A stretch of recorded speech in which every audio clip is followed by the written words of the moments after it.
I'm gonna say it now. It's Coming Together Naturally. Coming Together Naturally was such a bad name because then every time you make that joke. The coming is right there. I don't like how you say that. The coming. I don't know how else it's just there. It's coming. They're coming. We're coming together. Naturally. So this is not an all ages podcast, I see. No, it's not. It could have been, but not at conception. Not anymore, no. We were involved with it, so Yep, at conception, we said no. Oh, we were talking about coming and conception. God damn it.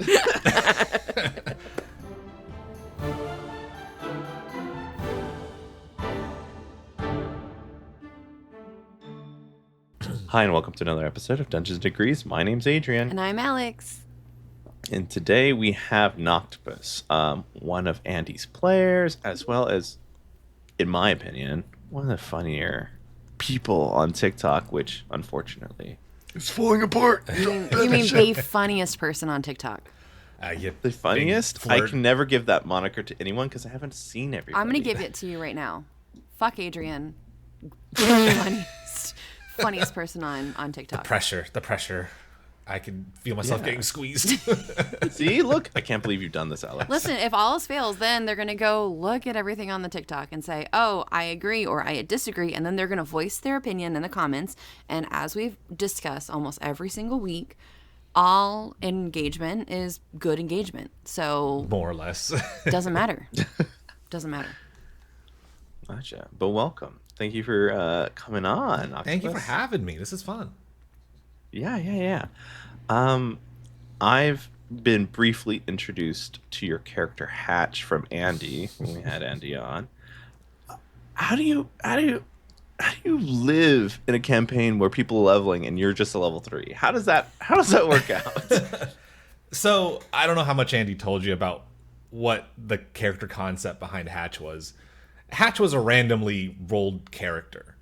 The whole point of the character was that any time that they died, another character would be pulled out of a bag, basically. So I re-roll new characters every time my character went under. And the only way I feel that would happen is if they were low enough level that they could get basically one shot by anything.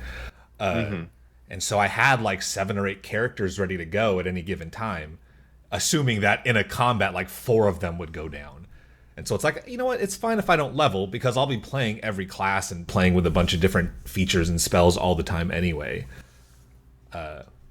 But as it so often happens in a lot of parties, they start to bond with the other characters, and all of a sudden it's like, we're not letting this guy die, no matter what. And so I think I went down like 4 times in like one episode. Like, just I drop and they bring me up like immediately. It's like, you guys are wasting your time trying to heal me.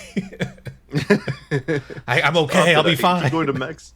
Yeah. I go max HP. I go down to 0 HP. Okay, just fucking seesawing. It's all part of the plan. Was it just? I mean, like, I guess it's your fault for having such a charismatic character. You know, you should have just made an utter douchebag. That's what I was telling the party. Like, I should have played a real jerk the entire time. What are you adventurers doing? You're supposed to be waiting on me. Make them want to, like, the whole town of just real jags. They deserve to stay in that bag. They're in that bag for a reason. I mean, the issue is still the same. Like, then the characters just want to fix you, and then they keep bringing you back. So then you have that character moment. So even if you did play a complete asshole, like, that's not a promise that you would stay dead. Oh, yeah. One of the other players, Emma, she's very much the I can fix him type. So I can see that happening. Yeah, now that you mention it, I think that even if I was a complete jerk, it's like, we're going to have it out.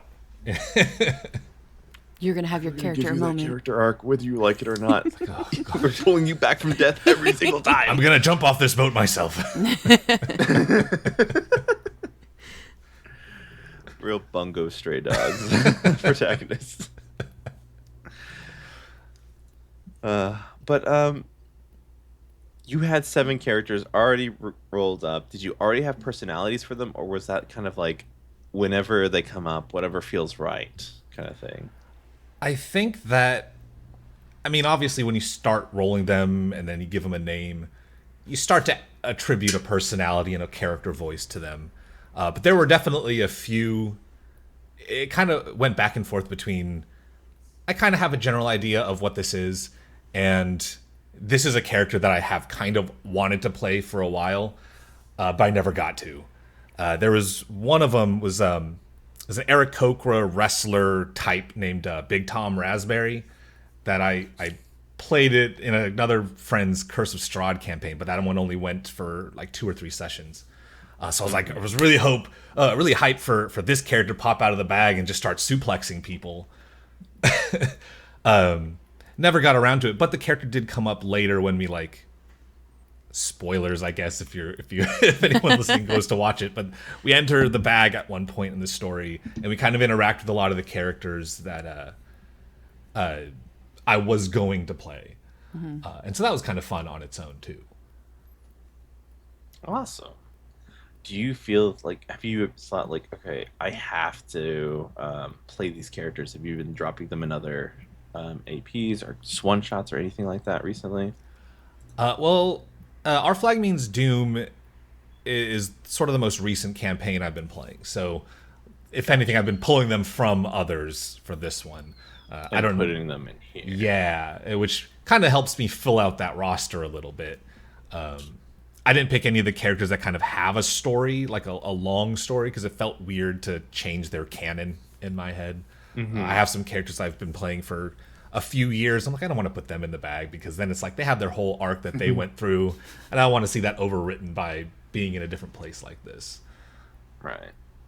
Definitely really protective of your characters. I think so. Some of them, certainly. There are some that I kind of write off as this is the character that I'm going to play in all my one-shots, and then this one is one that I've kind of had in my pocket for so long that I don't want to change them. The one that I use for all my one-shots, it's like a plasmoid character made of beer.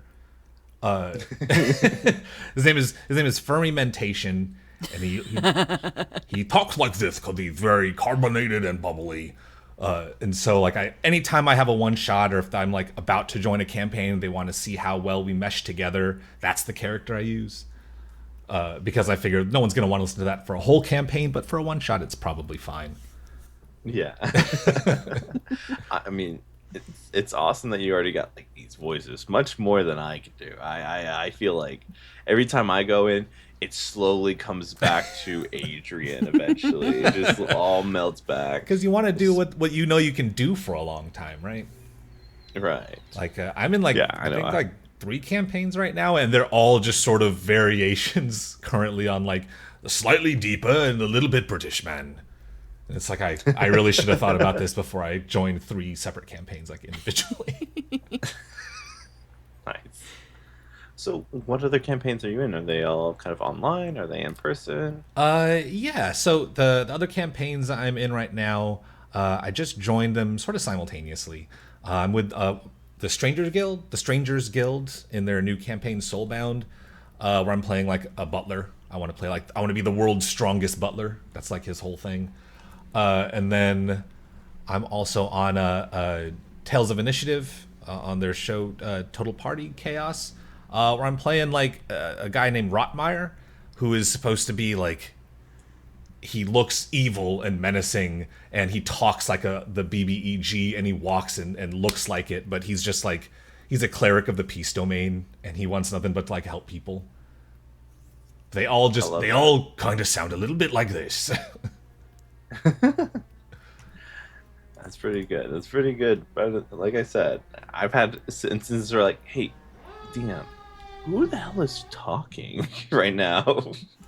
Yeah, exactly.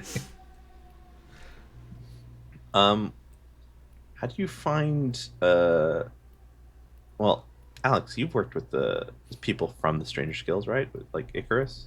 Yeah, I do. I work with Icarus on yep. Give me a second. I lost the word for the God Killer? No, I haven't played God Killer yet. It's Oathbreaker, It's right? Oathbreaker, yeah. Which one is So it? Half Blood, There Half you the go. Hour. Thank you. Yeah. I love seeing how all of the various TTRPG players in this sphere are connected. Like I get one of those maps going on. What's that? Little lives. Yeah, exactly. I was just going to say, like, I have a whole like doc where it's just like a conspiracy theory flow chart of like how all these people know each other. I love seeing those connections. Yeah, it's intense because I didn't start realizing it until I like even this conversation here of like, oh yeah, I know people, I forget, and then I forget that those people do other things too, and so it's a lot of fun, but it's also really, for me, unnerving because like I'm really good at forgetting people's faces, and I'm really good at forgetting people's real names. So, yeah, it's so fun. I'm very bad with names. I'm okay with faces. I know that I recognize people, and then I just kind of have to hope, as an introvert, that they'll mention their real name at some point. And then I just gotta secretly like, oh, I'll check this text real quick. I'm gonna pull up Facebook and see if we're friends, or like Instagram and see if I can find something quickly. They're standing next to this guy who's related to this guy. If I just follow the thread. What I've always wanted to do was have like a Facebook account where every one of my pictures is the same 5 people, so you can never figure out which one I am. Oh my That's gosh, chaos. That's fucking chaos. I feel that so deeply though. Is everyone just the same 5 people in your head, Alex? We have talked about my theory about that there's only 12 people that exist as avatars, and that if we are in a simulation, there's only 12 like controllers. So if I can, that sounds like a D&D campaign right there. That would be a dope like 3rd act twist. It's like a Westworld idea. But yeah, there's 12 people because right, if we're gonna throw off like the zodiac signs, and then every the avatar or the controller controls every iteration of that like horoscope, right? So there's one Libra. All of the Libras in the world are controlled by this one Libra. Or one Libra, yeah. Honestly, that's awesome. Adrian hates this theory. Because the zodiac is based on the stars, and as we shift our pole, there's a 13th sign, anyways, because of our shift. We could litigate out the validity of the zodiac signs forever. That's all I'm saying. Like, I just scientifically. And then what? Okay, you're just gonna throw away the 12 animals of the Chinese like calendar. It's Chinese, right? Yeah.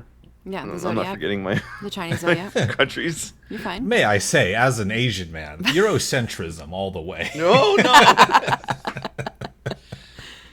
I mean, really, they're just Gotta like admit, overlapping. it's a dope story, though. I mean, okay, so and it doesn't necessarily. It's the easiest way to explain the horoscopes, but like, if you think about like anybody who is like a Trump supporter, like there's only one Trump supporter, and they're all the fucking same. Like they're all the same. The same Oakleys in the truck. Affliction shirt. Like, yeah, that's it. So maybe there's character tropes, but it's much easier to explain by zodiac sign. Fucking all Sagittarius are the same because they're all grumpy. That is, I don't know if you would take this offensively. That is like a YA novel. like the 12 zodiac signs. Oh. This zodiac sign is the one where all the courageous, hot young ones. This one's the black sign, and everyone's just kind of a little edgy. But everyone's super sexy, and we all love them. And our main character is just a little soft and doesn't know where they fit in, but somehow they picked the edgy group. I don't know. There's a guy that loves them from each one of the zodiacs. I'm bleeping all this out so we can write this later, okay? But no, this is No one's this is ever a picked three-part this up. movie with a two-part final movie. Oh my gosh! But the 2-part movie isn't going to be as good as the book. Like we're still Oh, going to of leave course, stuff never out. is. They try, but what you gonna do?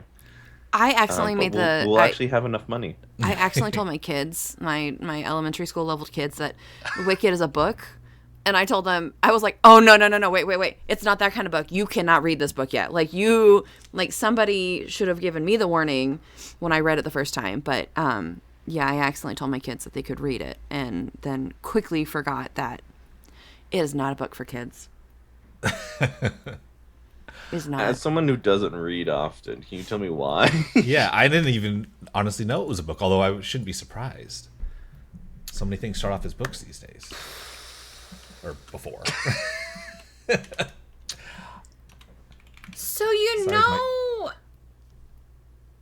you know it's not good to fuck animals, right? Oh, God. Well, hold on. I've played Baldur's Gate. Okay, you're right. Right. But yeah, I listen. There's just a lot. There's a lot that goes on right out of the gate. The Wizard of Oz goes and has an affair with Elphaba's mom, who's married to like a preacher dude, and then we get Elphaba, who's green, just for a friendly reminder, and then years later, mom is like in a drug stupor, falls in love with a Munchkinlander, and then like her and her husband, they all like then become this throuple, which I'm not saying anything about throuples, but just as a child reading it, was probably not the book for me to have picked up in the 11 to 13-year-old range. Interesting that you mention that Oz is Elphaba's dad. Yeah. Yeah, okay. Because my sister and I, we just watched Wicked. Like, I'm so sorry to yesterday. spoil that. No, we already watched it. Oh, I mean, we had a feeling because we were talking about that on the ride home. Like, so that was Jeff Goldblum. Yeah, is they make it a Elphaba's really mom, right? in the movie they make it really obvious. Okay, like we weren't certain at first, but like as we were watching them interact, like okay, so that's definitely because they'll probably reveal that in the part 2, right? But like we're pretty sure. They might. It's not in the play. We don't ever talk about it. They don't really talk about it. No. Oh. I need to watch the actual play. Yeah. I need to find time to do anything outside of yeah. editing. Heard. So really, what we need to start doing is Everyone taking like YA novels and turning them into campaigns. You could. The Maze Runner definitely could make a campaign out of all that. Mm-hmm. Divergent? I don't know. That's the one. Divergent. Right? Divergent would be the one that Like we were I like said. heavily influenced the conversation earlier, Adrian. Yeah, you're correct. You're doing good. I don't read, but I read the spine. So I've seen trailers. yeah, okay. I wasn't gonna say that, but yes, I didn't actually read the spine. I just saw the trailers as I was scrolling YouTube. I mean, the years trailer ago. is the spine of the movie, right? No, Truly. What do you mean? No, that I think spine it would be is? the title of the movie. The spine. The spine of the book, Adrian. Sorry, is just the back cover. title. The back no, of we the don't. book. We don't read very much. It all looks the same to me. That's No. the colorful part. They really should Without put the all summary weird- of the book on the spine because that's how it's placed in bookstores. from knowledgeable reader here. They put the trailer on the back of the spine of the book. It should be the front cover with the front art, the back cover with the reverse of the front art, like what you'd be seeing from behind, and then the spine is where the description of the book is. Yeah, that's why you can just look at the spine and you're like, I want to read this. Famously, you're supposed to judge a book by its spine. Specifically the spine. I mean, that's how I read. This is, I can tell this is torturing you, and I'm dying. I'm dying. That's why I'm so down for this bit. No, listen. No, there's not enough words sometimes, or there's too many words, or then it wouldn't be consistent. Like the consistency of how books were displayed, and then everyone makes their choices on what kind of font to use. So no. They should make the spines bigger. Yeah. Whatever the size of the book is, then just make the spine little cubes of information. or like a T-shaped book.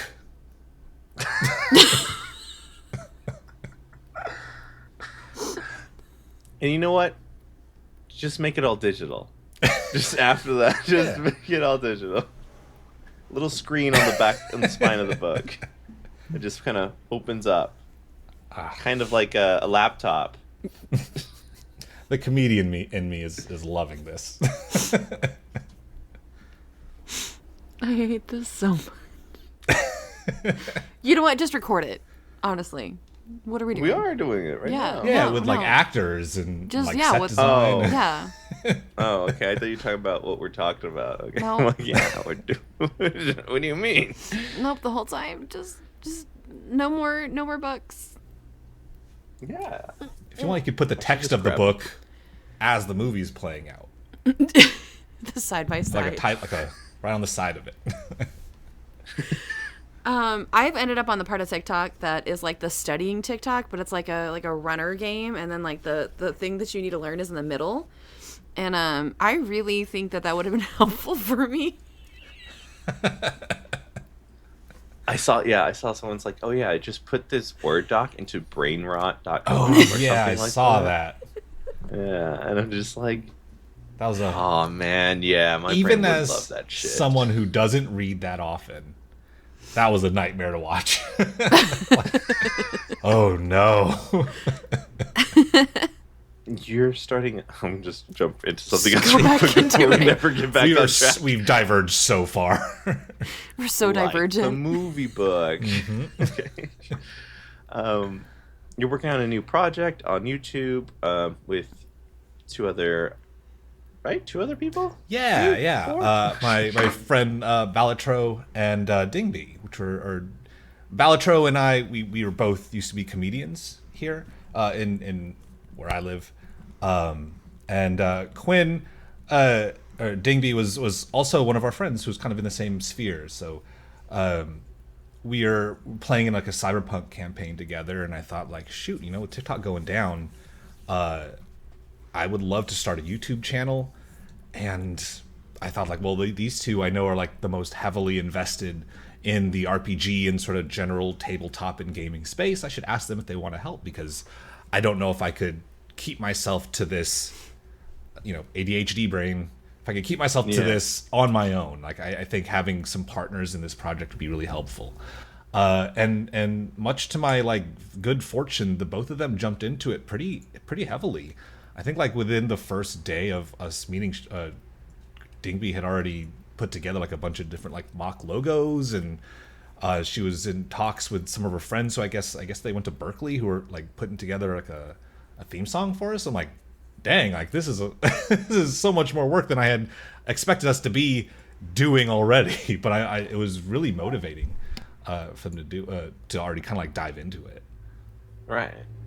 Yeah, it's always nice to go into something with people that are as kind of motivated and driven towards the same thing. Mm-hmm. Adding on, my brother to help me out with some editing, and he, like, in between his hectic life, he's still able to assist me.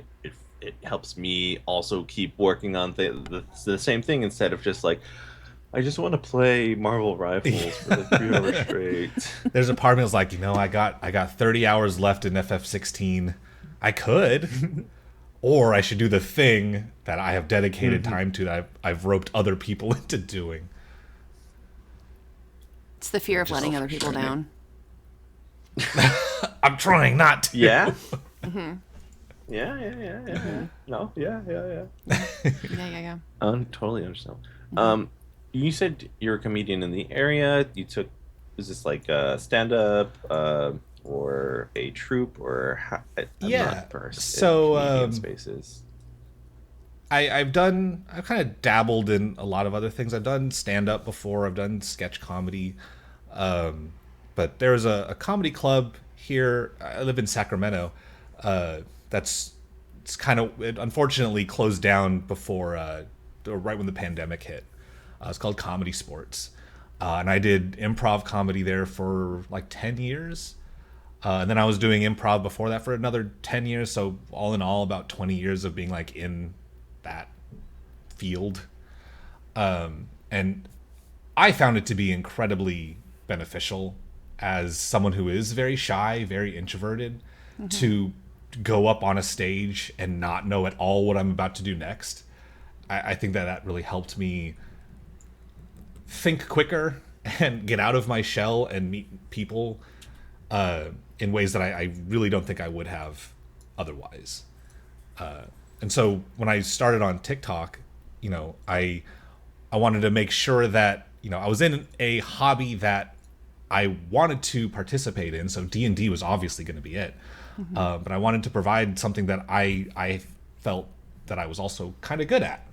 I don't think I was going to be very good at like giving advice to DMs and things like that. I don't find myself to be a very, very good DM enough to like give advice to people, but I think I can, do sketches and make jokes here and there. And I think that, people would appreciate that. And, I found a little bit of success with it. So I was like, good. I'm glad that I was validated in my belief that I could do this for people. Do you find it the skill that you learned through comedy to assist you in jumping into new roles and with new players in TTRPGs?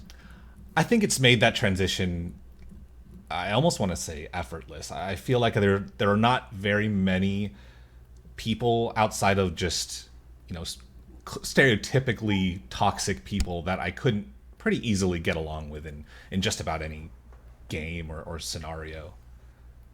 But, Right. if there are people who were just out here to ruin the game for everyone, that cliche bad D&D player, I think that's the only one where it's like, okay, I'm going to pack up shop now because I recognize what's happening. The signs are all there. Yeah, and like, I'm sorry, everyone else. Everyone else here seems fine, but like, I can tell I'm not going to want to be here in 3 months. Gotcha. That's a good skill to have because I think as an early player and DM that I was like, maybe they're just a little off, but then that's fine. And it ends up 6 months later, we tried everything. Like, no, that's just their personality. Yeah. Okay. Like, gotta kick somebody from the group. Yeah, it's a terrible conversation to have. You want to give them the benefit of the doubt, but after so many attempts, it's like you have no desire to meet any of us halfway. So Yeah. you got to cut and run. And I would almost rather just burn the whole campaign. Then have that conversation. Yeah, internally, I'm like, I'd rather just say I can't do this anymore and then cut everyone loose. Are there any character traits that you like immediately spot that you're like, absolutely not? I think, gosh, I've had the fortune of not having a lot of people in my life who are like that. The people you surround yourself with are the people that they surround themselves with. So luckily, I haven't had to come face to face with a lot of traits like that. I have had a couple players though who feel like they should be the tactician of the group, and so if you don't do the thing that they think you should be doing, they'll kind of bring it up outside of character, and that can be a little nerve-wracking, a little bit frustrating when it's like I want to go to this side of a canyon, but they wanted me on that side. I was like, well, I didn't want to go there. And then they're like, well, if you had only done what I told you to do. I was like, I'm halfway out of my seat already, man.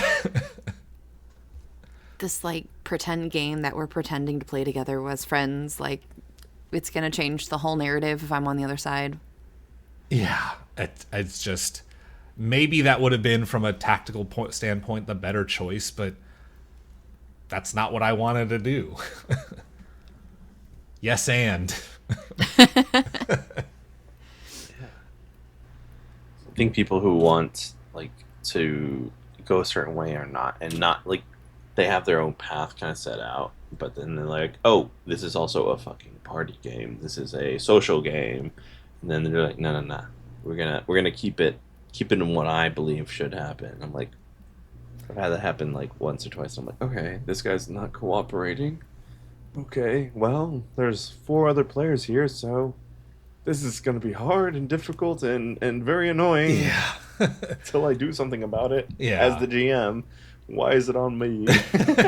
I know. I'm the DM. Why should this be my responsibility? Well, we also had that. Thankfully, though.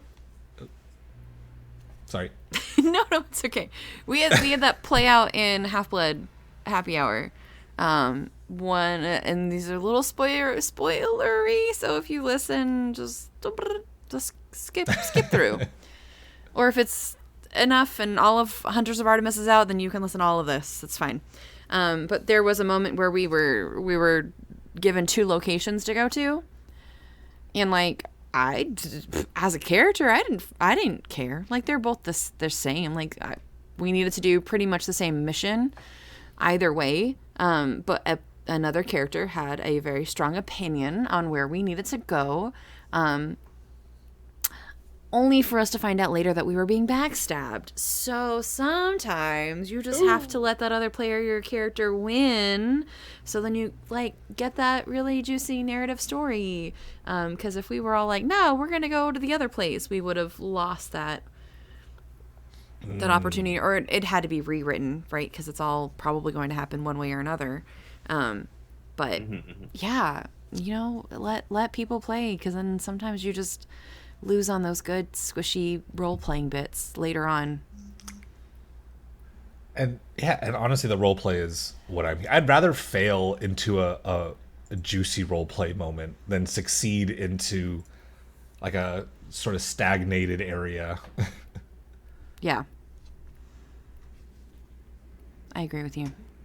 Let's for this, I guess, question. We're talking about Our Flag Means Doom. Did you know any of the players prior to joining up with this campaign? The only person that I knew was Mr. Dandy DM.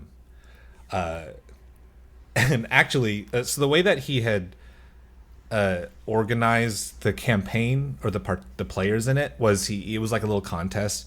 Tell me what character concept you want to do, and who the players that got the most likes on their video would be the ones that would be invited to this campaign. And so I didn't know Andy or Kelsey or Emma at the time, but I posted my video and I was watching the likes kind of slowly creep up. And then I was watching there, I was like, these are the people I gotta be. There was this like weird hyper competitive part of me that was like watching these player stats. I'm like, it's like, well, there's no way I'm gonna beat Andy. He's already got like 150 likes on his video. I'm only on 20. It's like, oh, who's this? Then like I'm at 40. I'm like, good. I'm securely in the top like 4 players. I'm gonna be in it. And then Emma pops up and she's climbed. Was like, who is this person that is about to unseat me from being able to play in this campaign? So I didn't know them, but my knowledge of them started as like competitors. Did that trickle into the we're game? all friends now. I told them about that like 2 weeks ago, the last time we played. But other than that, no. I'm so glad that didn't bleed into the game at all. Because did everyone just hate each other for a little bit? Is it just me, or did everyone hate each other? Because no, they're wonderful people, fantastic players. I met them at Gen Con, with the exception of Emma, and it was a blast. And I'm so glad that of the many campaigns I've been in, I've actually been able to meet some of them in person. Yeah. Oh, so was that like your first time meeting Andy and Andy? Any of them, yeah. Probably the first time I've ever met online only friends in real life, probably ever. So, Nice. exciting for me. It's very intimidating. It's it's like, oh, you're actually flesh and bone and not a flat Yeah, I know. screen. There's something Weird. below your chest. I just met a person I've been playing Destiny with since like 2017, right? And I was like, fuck, you're tall. Like, you're really tall. Not like tall. And I was just like, you're tall. Yeah. Tall. That is something we were joking about too. I thought I was going to be one like a middle height player. Turns out I think I'm the tallest player in the party. I think Andy, Mr. Dandy, DM, and I are roughly the same height. Valve Max is a little bit shorter. I had some friends in high school who were like football players and who had his kind of build, so I thought that he was going to be 6'2", 6'3", but he's shorter than me. Yeah.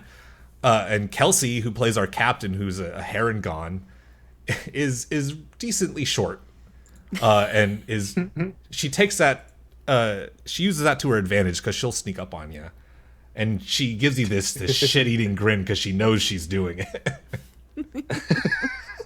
She'll just kind of appear next to you, like have you seen that gif of The Office with Angela and Dwight? It's that every time I hang out with Kelsey. Was there a moment in game where you're like, all right, this is gonna go so well, like long term? Honestly, I would say the moment all of four of us were together on the boat for like the first time at the same time, just the fact that we were all able to riff off each other so well, I think was like this campaign could go on for years, which is not something I say very lightly, because I typically don't like playing in campaigns for multiple years. But I feel like with this group of people, with both Andys, with Kelsey and Emma, if Our Flag Means Doom went on for like 5 years, I think I would have no problem doing that. I think that they really know how to run a scene, right? I've been in a few campaigns where, maybe one person's objectives kind of overrun the rest of the parties, and they want to do the most of the talking in a scene, or they kind of are standoffish with people to a point where it gets to be a little frustrating. But all three of them, all three of them and Mr. Dandy DM, obviously, they know when to push and when to pull, and I really appreciate that in them as a party. Amazing. That's a glowing, I guess. Oh, damn. I lost words. I know what I'm trying to say, but it's just glowing, compliment, recommendation. I think that's both Praise. Yeah. Just one of those words. Just fucking ad-lib the appropriate word here. We'll ADR it. Yeah, of the campaign, as well as those individuals. So, like, Adrian, put in all the other people's socials, right? Rah. Not on the screen, just in the description, please. Thank you. I think the editing Adrian came out for a second. It was like, no, stop! Don't put hand motions in there. Just popping up titles. I've done it before. I've done that for a bit. It was bad. It took like 30 minutes to do 10 seconds. The bits just here. The bits here. You gotta do it for the bit, though. Sometimes, yeah. I mean, I shaved off my whole face for the clown bit, so that's that commitment. Again, as an improv comedian, you gotta commit to the bit at all times. Surely Adrian won't just feel peer pressured editing this later. Editing Or now. Adrian and Adrian and present likes to just remove hair. Like, I think that's his biggest bit, is that he will It's for remove charity. his hair. Every time I shave my head, it's for charity. Okay. Yeah. Mm-hmm. If I put my body on the line. So much then as if I it looks can. bad, you're like, it's for charity. If it looks good, I was like, it was for charity. Like, it's all Yeah, for yeah, charity. Yeah. There's I'll rip out my crooked tooth for charity. Come on, 20K. Who needs a dentist bill? Adrian, do not do that. What? No. Maybe don't risk all of it for the bed. How many teeth? How many teeth? No teeth. 0 teeth. 0 teeth. Not this many? Sweeney Todd, Donating. keep all of your teeth in your mouth. Too late. The baby teeth have gone. My apologies. Dear Mr. Adrian, we appreciate your donation of teeth to Locks for Love. We would like you to know that we cannot make wigs out of your teeth. Just little trinkets. Oh, Tie them up. Human teeth. Come on. You know, as a They're hot side commodity. side note, but a teeth adjacent, I have removed. I love it. I removed 8. My first semester count of removal of teeth was 8 in my elementary school kids. Oh my gosh. They look at me and they say, "Miss, my tooth is wiggly," and I'm like, "Cool, let's get it out." Is that And a then- reputation you have? I do. I am now the tooth fairy. I am absolutely the tooth fairy. My prince. I thought one day I was like, maybe I've gone too far. But my principal's kids go to our school, and one day her youngest comes into my room and she's like, well, she doesn't call me miss. She calls me auntie because, you know, we're all there. She goes, "Auntie, can you pull my tooth out?" And I was like, "What do you mean?" She's like, "My mom sent me down and I have my tooth." And she's got this little shark tooth, right? She's got her little baby tooth, and then her like full adult tooth is like fully in her gums. And I was like, why do you still have this baby tooth? And she goes, "I don't know. My mom won't pull it out." And I was like, all right, I guess we're getting it out. I don't. So yeah, I could yeah. never. That's fun. I couldn't. The principal's like, "Yeah, that's not my job. I'm gonna get one of the teachers to take care of this for my Get child." one of my staff Definitely members. their jobs. Oh my gosh. No, I've pulled out 2 of her teeth. Like, it's because I've done it before. Are you the gentle wiggle, or are you the tie Oh, the no. tooth to the doorknob? No. I will. I fully grab head, and I'm like, all right, buddy. Like, you just gotta breathe in, and like we breathe in and breathe out. But like they like start to pull back, and like I'm like, no. And then sometimes if they get too nervous, I'm like, all right, you grab your tooth and I'll pull your hands. Like, you can do it. So I guess in between like door and Medium. yeah, Medium place. yeah. Medium It's a spice. really weird place to be though. But yeah, tooth adjacent. I'm remembering all the times my teeth, I had to pull them out. I'm like, no, thank you. They just fall out. I have one They student. should fall out. I mean, yeah, but they just fall out. I have one student whose tooth is like it should be here, but it's like here, and I'm like, baby, we just need to like you can't eat anything. There's no way that you're eating. Oh, it was She's like like, it was "It's like on fine." its side. It's like on its side. Yeah. It just needs to like just realign it, and then by the time you like realign it, it's gonna be falling out. Like, it's fine. Oh, okay. It's the baby tooth just kind of like moving Yeah, away it from just its needs to original be. spot. It just needs to. I wonder what the average is. What the national average of teachers, like what's the high score of teeth pulling? I would love it. I had 3 in one day. They're just lining up outside your door. They just know. They just know. They just know. I mean, They like, lined it up. yeah. 50 cents. We're all gonna chew on this jawbreaker at the same time. Oh my gosh. They're like, "Miss, can you just help me?" Sure. That's how I got rid of 2 of my teeth. With your teacher? Just now and later's. Oh. Oh, just chewing down on candy, on hard candy. Yeah. And just like, oh. And then I take it out and I'm like, oh, back in the mouth. With the blood and everything? Ugh. Oh, the It's candy, my blood. not the tooth. Candy, not the tooth. I was I'm like- not eating the tooth. I need this. Just Once I'm done shove with it the back candy. in there. Still just wiggle it right back in the. There's a socket for a reason. It's missing a part. I can't eat food without all my teeth, so this clearly it has to go back until I'm Obviously. done. Yeah, I mean, yeah. Mm-hmm. Oh my gosh. No, I have no problem with blood. I know you have a problem with blood, right, Alex? I'm not super comfortable with it.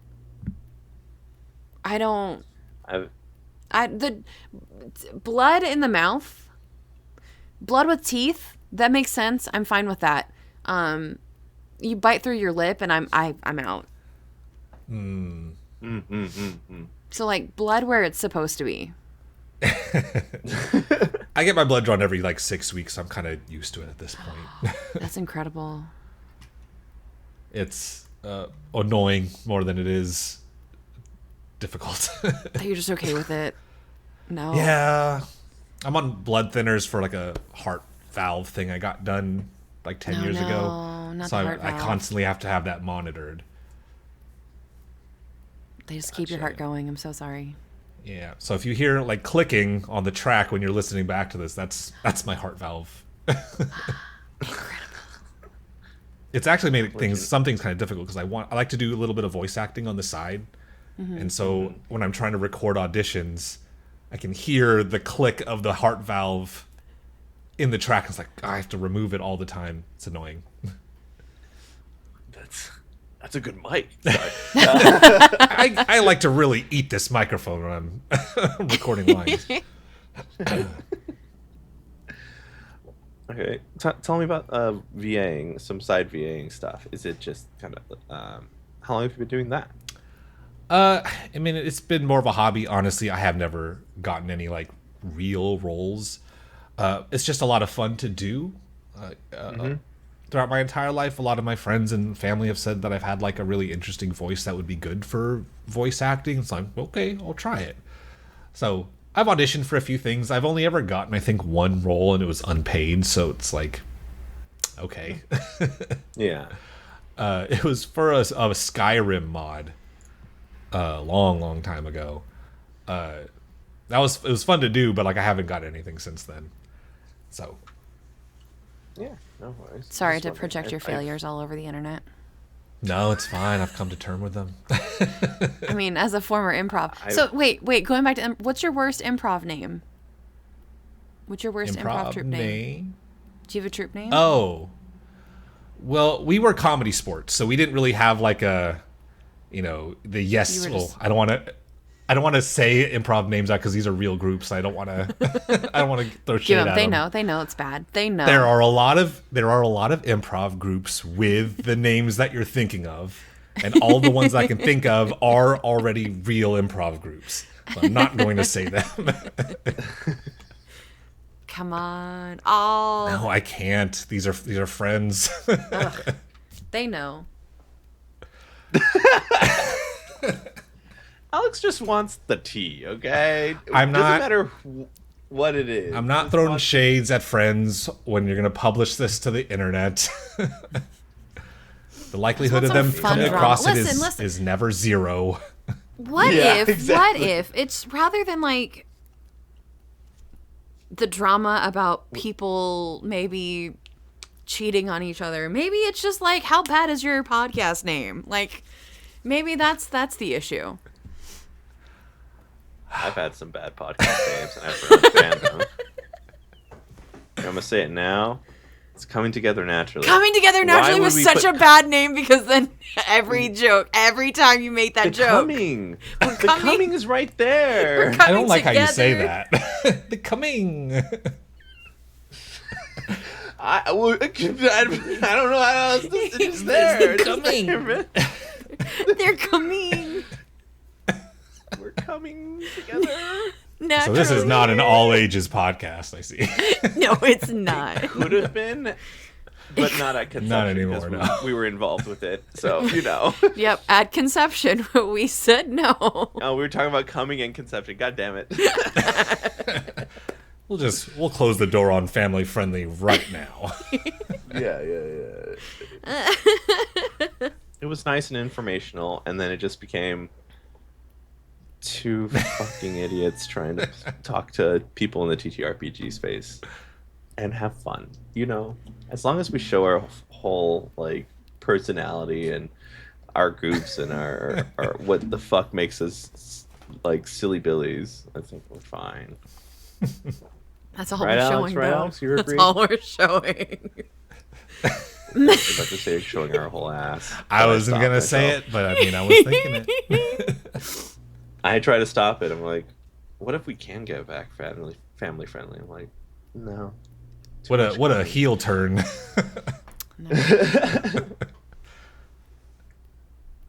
But yeah, sorry, sorry. I'll just say it. Sorry, Sabrina. I just couldn't tell you no. You were so excited about the name. I don't know if you even listened to my podcast, so as to Look at you. Where's your ukulele? Already apologizing on the internet for it.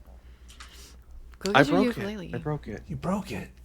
How'd you break Yeah, it? well, With the last apology video. I left it in the car and it popped the fret off the thing. So. That is exactly what happened to my ukulele. I went to Hawaii on vacation like a decade and a half ago. I bought a ukulele. I left it in my car, and the glue that held the bridge down melted. Yep. Yeah. I knew it would happen eventually, and I'll take it out. But like when I'm at my destination, I'm just like, I just want to leave this car and get into my house. I Yeah. just do that. Heartbroken. It'll be fine. It's been fine for 2 months. What's another 5? Yeah, what's an overnight Or stay year. in a car? Yeah, in Texas. In Texas, Yeah, I'm sure it'll be fine. everything's fine until it's not. Oh, man. We've lost the plot. Sometimes you just gotta let the train of thought go where it needs to go. Yeah, but look, I've been laughing. This has been fun, so I've enjoyed it. So it doesn't really matter. In I'm having a the long blast. term, as long. Yeah, thank you for saying that. Thank you. I just Knocktopus, can't think what was- because I'm no, smiling too much. What was your first D&D character? Go away, Adrian. We gotta get back on. We gotta get back. What was your first D&D character? Oh, my first D&D character ever? I forget his name. Okay, so there's like 2 answers to this because my first experience with TTRPGs ever was the owner of Comedy Sports. She has a homebrew system that she made, and my first character in that, I forget his name, but I knew that the trope about D&D characters was that their parents are dead. The parents are dead, everything like that. And so I was like, this character is going to have so many parents. He's going to have 1,000 parents. He's going to live with just a whole community of parental figures. And he'll be raised properly, and he'll be a good person. And he's not going to be, he's not going to have that tragic no parents backstory. And I made it, and we played. And about halfway into the campaign, I realized I just made Samurai Jack. Yeah. If you remember, in Samurai Jack, he was passed around between different cultures and learned all of their martial arts forms. Like, no, this is I literally just made Samurai Jack again. So that was my first character for any TTRPG. My first D&D character, I still got the mini form. This was probably like 3 years later. So this would have been like 2013 or something like that. His name was Sab, and it was a homebrew character that Ballatrobe made for his campaign Everspring, and it was a class called a Deathfoot, which is basically parkour if you could kick people. So he was all about running and climbing and scissor kicks to the skull, and that was a whole lot of fun to play. I still have the character. Like I said, I have the character mini. This was one of the characters I was considering putting in the bag with Hatch, but I was like, that character's had such a long story. I don't want to ruin that with the canon of another campaign. So I left him out. And he's just been kind of gathering dust ever since. That's so cute. Oh gosh, this would have been around the time that Hero Forge first launched. It was a Kickstarter at the time, I think. And one of the other players in that campaign backed the Hero Forge Kickstarter, so she got 10 minis for free or as part of the pledge, and she made one for each of us. That's so cool. That's so like an OG Yeah. Hero Forge too. When they only had 5 options per thing. Yeah. If This I'm- kind of looks like a tiefling. Yeah. With the dog snout. I don't know. can paint it. It's fine. Yeah. But I think I fell into that same trap of all of my characters being humans for the first few campaigns. Just like, I don't understand what's a dragonborn. I don't understand what do you mean a dwarf. I don't understand those. I'll be a human. And then as soon as I pop the seal off of playing literally any other race, I'm like, you know what? I'm gonna be a Warforged centaur from Theros. Like, what's the most non-human thing you can give me? I don't want any arms or legs. Wait, I didn't realize how much fun. Was it all Warforged centaur? What is centaur? What is Warforged? Yeah. that character, no. I'm like that character was for a Theros campaign, and I was like, I want to be a mount. So like, I want to be a robot horse, and I want one of those. Gosh, what are the things that the like Roman soldiers would ride on? A chariot. Yeah, I want a chariot. I want to like be able to like carry people on my back. That's all I wanted. So for that campaign, I was like, I want to be as non-human as possible. So robot horse. Robot horse. That was the answer that I came to. Robot centaur. Well, centaur. Was it a full horse? Were you a full horse, or were you? So there is a centaur race in the Theros campaign setting. It's like, okay, all right, I'll be a centaur. Like, it's sure they've got the human upper half, but maybe if I'm a robot also, because I guess you can choose to be made of metal. It's like, okay, so I'll negate the human aspect by being a robot. Okay. So like Warforged from the waist up. Robot horse. Oh, it's robot all around. It's robot human torso and robot horse body. Okay. I love that so much. What are you not getting, Alex? I just didn't know. I don't know. Like in my brain, they're still separate. They're still separate. Like are we like a robot with the top half? Do we look more like a human in the Warforged? Is the horse like covered in fake horse hide? Like are we masking the fact that we're Well, the centaur, so it's a centaur character, but I guess you can be blessed, get the blessing of Perforos, which is like the god of the forge or something, and the blessing is you become made of metal, and you become basically an automaton Warforged in that kind of way. And so it was an artificer, and so all of my little machines would the side of my body would just open up, and drones would pop out the side. Okay. So you gotta know, you didn't think that they just chopped the head off a horse and just dropped a robot on top. Here's the mental image, right? Here's what we're fighting in my head. I was like, all right, are we Inspector Gadget Warforged, or are we like Bicentennial Man Warforged? Okay, that is a very interesting distinction to make, because Inspector Gadget got into a car crash, if we're going by the lore from the movie. Got into a car crash, and they replaced as many of his parts, like RoboCop, with robot parts. Right. Bicentennial Man, he was a robot. Well, Bicentennial Man, he was a robot. He became a human. Well, yeah, but sounds like the reverse of it. So, like, yeah. I would say it would be more Inspector Gadget then, if that were the case. Okay. Because of the blessing. I think. Because of the blessing? I think so, yeah. I think he was a centaur, regular, run-of-the-mill, everyday centaur. Mm-hmm. Got the blessing, became robot. Or people like to make the distinction that Warforged aren't robots, but they're hot take, they're robots. Oh. Whoa. Sorry, in my head canon, they're robots. I'll give them robot voices. Can't stop me. It's my game too. It's my robot character. Oh my gosh. Really? Okay, hold on. Okay. Okay. You could do an Inspector Gadget like character, but that would really benefit with like a wild magic table, right? So like you could do just gadgets. Magic. Just I don't even know what these gadgets do. Yeah.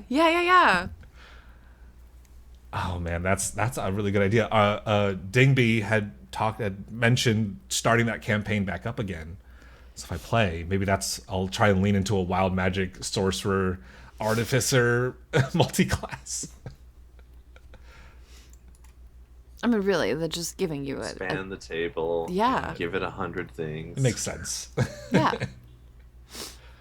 This is the chaos that we're here for. Do you just play or do you DM as well? I DM as little as possible, but I do DM. I DM a cyberpunk campaign with Digby and Balatro and my sister and a couple of my other friends. That one's been kind of put on hiatus a little bit, largely because as much as I love the cyberpunk setting and the lore, the game itself is just so dense and difficult to play quickly. And I love the story that I've crafted for it, but I know that it's taking us so long to play it because there's so many different mechanics. And they keep adding more. Our Talstorian, they keep putting out like additional addendums and like DLC packets and things for it. And I'm like, I can't add more to this game. Yeah. Cyberpunk Red has an MMO in the game with its own rules. Wait, like the people can just veg out on an MMO within the game? Yeah, it's a game called Elflines, where it's an MMO with its own rule sets to play. So I'm like, so I have to know how to DM the game to DM the game in the game.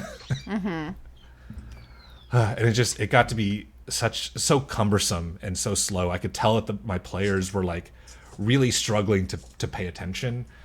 Yeah. And like I'm trying to streamline this game as best as I can for you guys, but it's so difficult to make this game go quickly. Yeah, I mean that's the same thing. Like when it. Yeah, I'm talking. Okay, cool.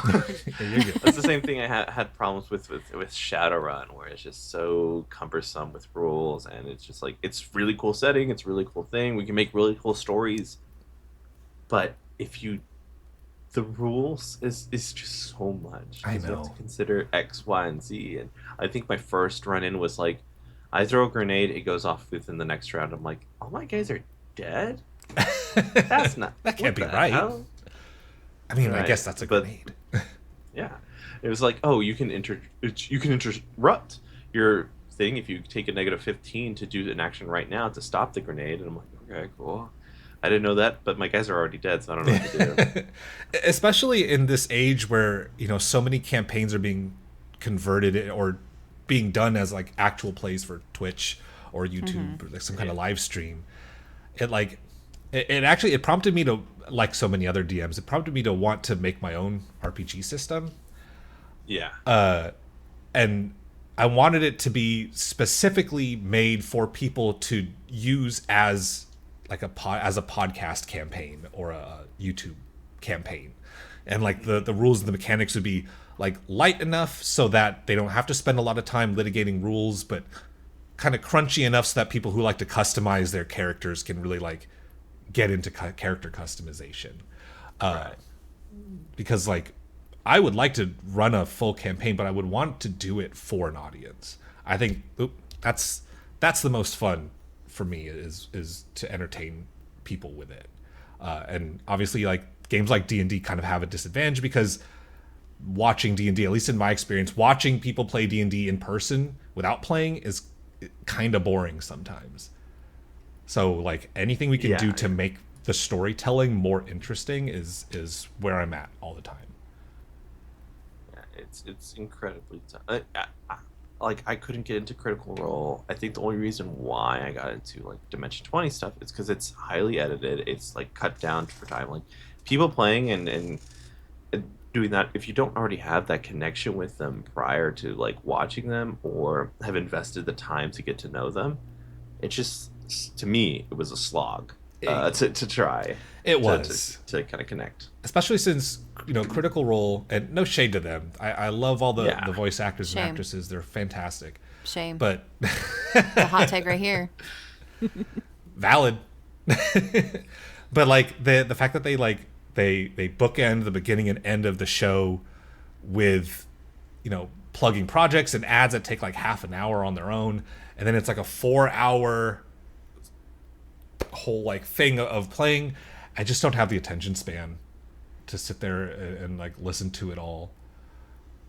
Which is exactly the same reason why I like D20 so much, is that it's, Brennan's quick. It's all edited. The players, they hit their lines and they move on.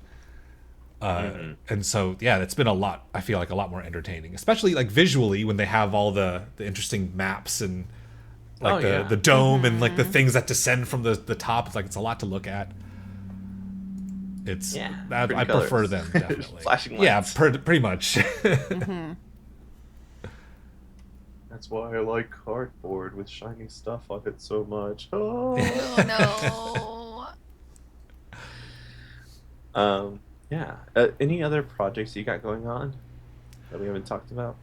So I talked about Total Party Chaos, and then Soulbound with the Strangers Guild. Our Flag Means Doom is still going on strong with Mr. Dandy DM. And then there's my project, the one that I'm working on with Balatro and Dingby. We're going to be called the Saturday Morning Spell Kids. And I think that's going to be a lot of fun. And I hope that people can find us there too, once TikTok goes away for us US folks. Yeah. Where can they find these things? Like, plug what you need to plug, essentially. Yeah. So Tales of Initiative, they're on YouTube and Twitch. The Strangers Guild is on Spotify and also Twitch, but they're at Caleb the Bard's Twitch channel. Mr. Dandy DM, he's got Our Flag Means Doom on his YouTube channel, Mr. Dandy DM. And then our channel, Saturday Morning Spell Kids, isn't up yet, but that will be on YouTube once we kind of figure out all the logistics behind everything, how we want to run the shows and all of that. But other than that, they can find me at where I like to shitpost, which would be Instagram on at Knocktopus and Blue Sky at Knocktopus. I'm also on Threads, I guess, if you care, if you like Mark Zuckerberg. We do what we can. We do what we have to. We try. We're doing our best. Yeah, we Alex and I recently just dropped off of X, and so that is the one thing I want. If TikTok has to go away, I want X to fail. I want that to be noticeably worse after. Yeah, I have. We'll have no idea because we are no longer there. You can. Thank you, listener, for joining us on another episode. You can find us on most social media platforms now. Not all. At Dungeon and Degrees. You can also find us wherever pods are cast. If you enjoy this, please share with your friends, family, enemies to lovers. If you don't like us, please share us with your friends, enemies, and enemies to lovers, because it doesn't matter. It's a small podcast. Don't be a dick. Also, feel free to rate us 5 stars. That'll help us grow. And come join us on our Discord, because at this point, it's going to be so much fun. Dante has done so much work, and Dante's work needs to be praised. Because then we just send him back to, whatever ring of hell he ends up on. If you don't. So, thanks. Dante, you hear that? You're going to hell. Dante knows that. Yay!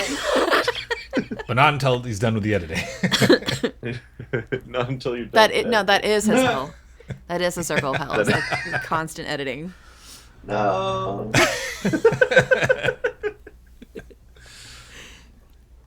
All right. Well, thank you so much for listening. My name's Adrian. And I'm Alex. And I'm Seth. Go have some fun.